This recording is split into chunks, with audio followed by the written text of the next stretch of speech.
here with a new painting tutorial, and this time we are going to paint the Beastman. So I think I will do this on the tutorial from the Beastgrave, and if there is something different that it's interesting on this one, I will explain it in a different video. Okay, so we are going to start with the base.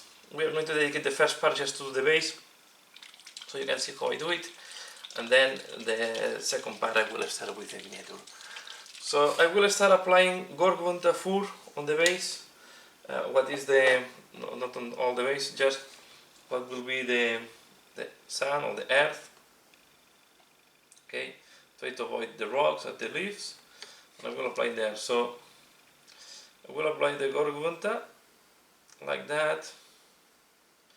Okay, a little bit careful. No, don't be worried if you dirty a little bit the other parts, but try to be a little.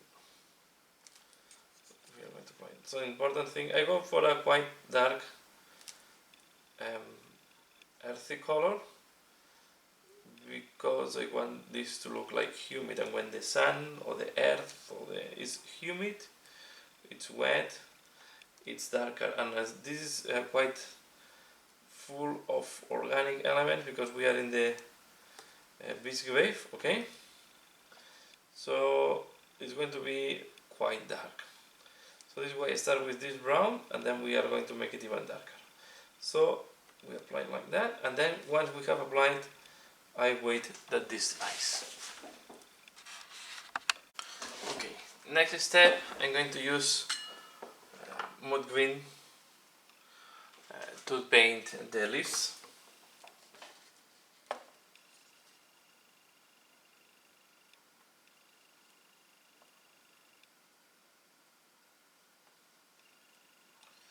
Okay, we are going to do all the leaves like that, and I'm back for the next step.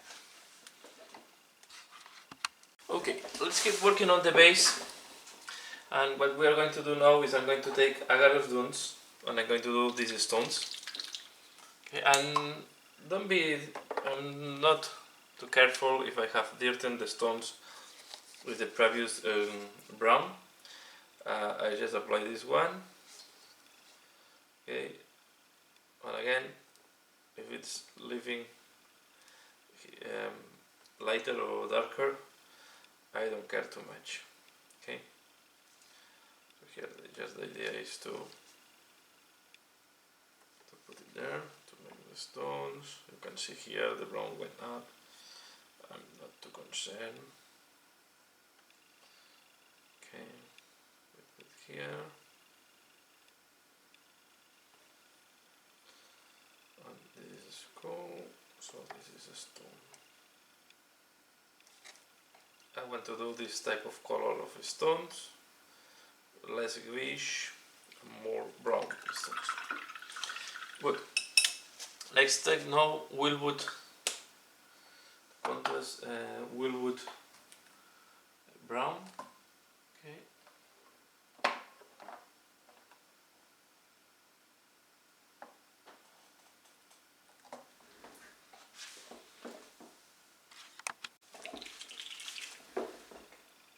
Willwood brown, and we are going to apply this on the log we have here, on this one, like that. I applied everywhere, and then we are going to work on.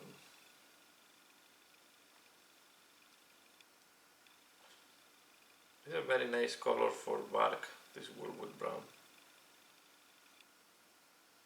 I think brown on the contrast are the better paints on contrast.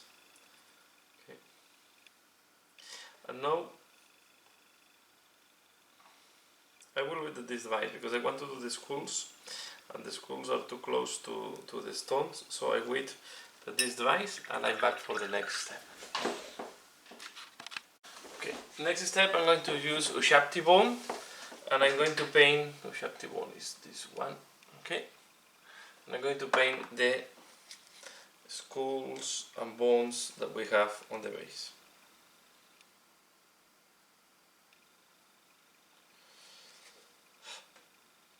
Again, this does not have, I will also do this one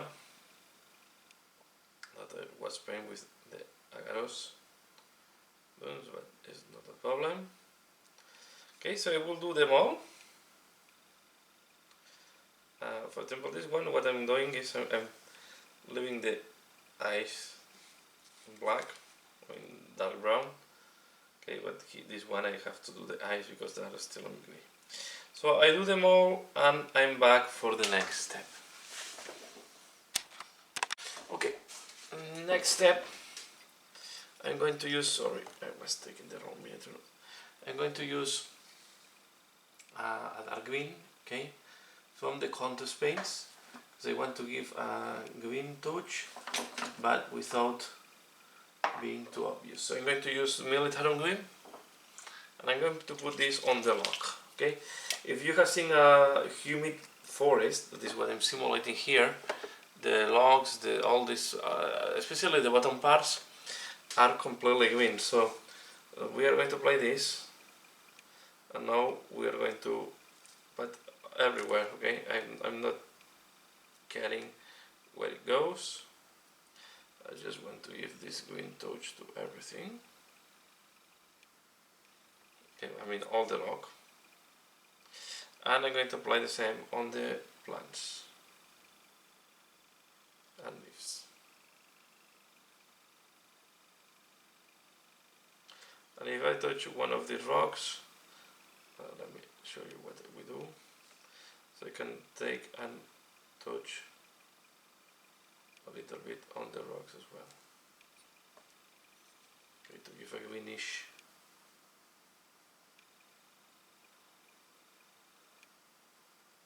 touch. And then, again, as we did for all the contours, we weighted this device.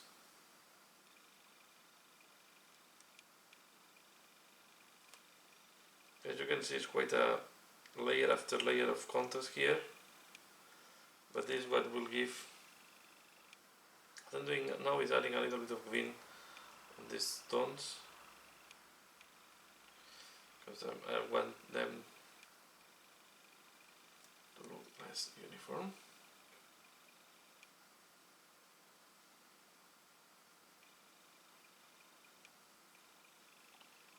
Okay, I weighted this device and I'm back. So now that we have all the bone have dried, I'm going to work on the lock. Okay, remember we have applied a dark green, but what we're going to do now is to put a very bright green there. So I'm going to apply a dry brush, okay, of mood green. If you look images of the here is what I want to do, is like a very humid forest. Normally the logs and all the things on the ground are very green, so they have a lot of moss around. So we are going to apply here green, okay, all over the place, and we are going to give really intense green touch.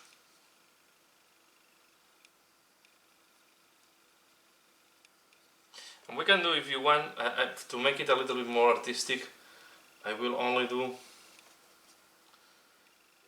part of the log. Okay, but in principle, if there is something like that on a very humid forest, unless it's really a new log that has been put there, will be full of moss very fast. Okay, even the trees, even if it's a live tree, will be full of moss if you are trying to do a humid forest, as is what I'm trying to simulate here.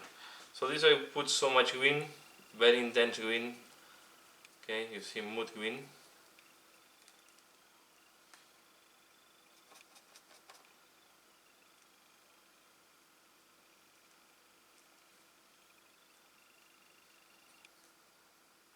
And I just leave very little brown on the top, okay, to make it a little bit more, to add a little bit of more color gradient.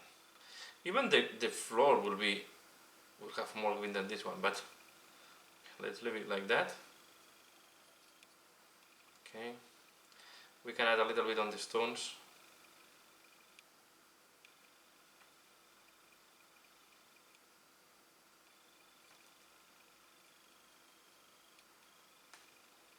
Okay, some places, you don't need to do all the places of the stones, but just some of them.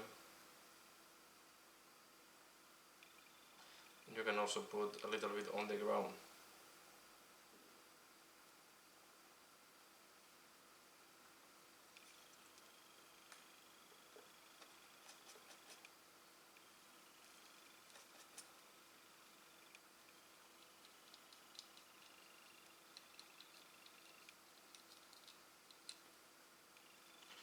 A little bit around the rock.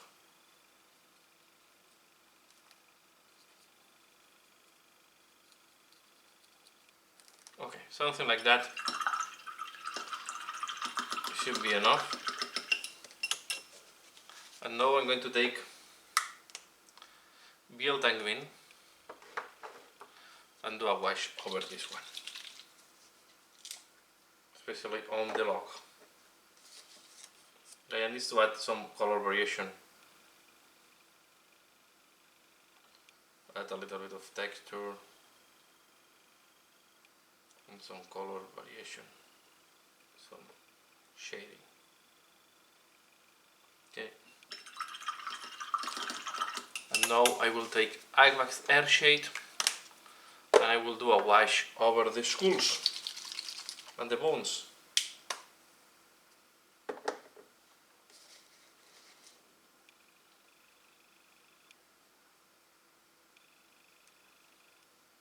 And don't worry if you go a little bit over the leaves or something like that. And I don't care if I have a little bit of green on the bones, can be there for a long time and the moss start going around it.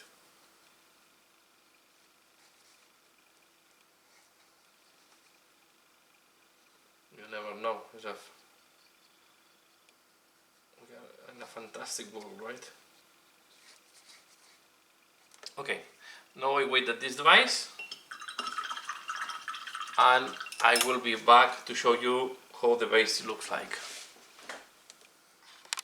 Okay, this is how the base looks like, and I think I will finalize here the work on the base and we are going to go to the part 2 where we'll start doing the base coats on the Beastman.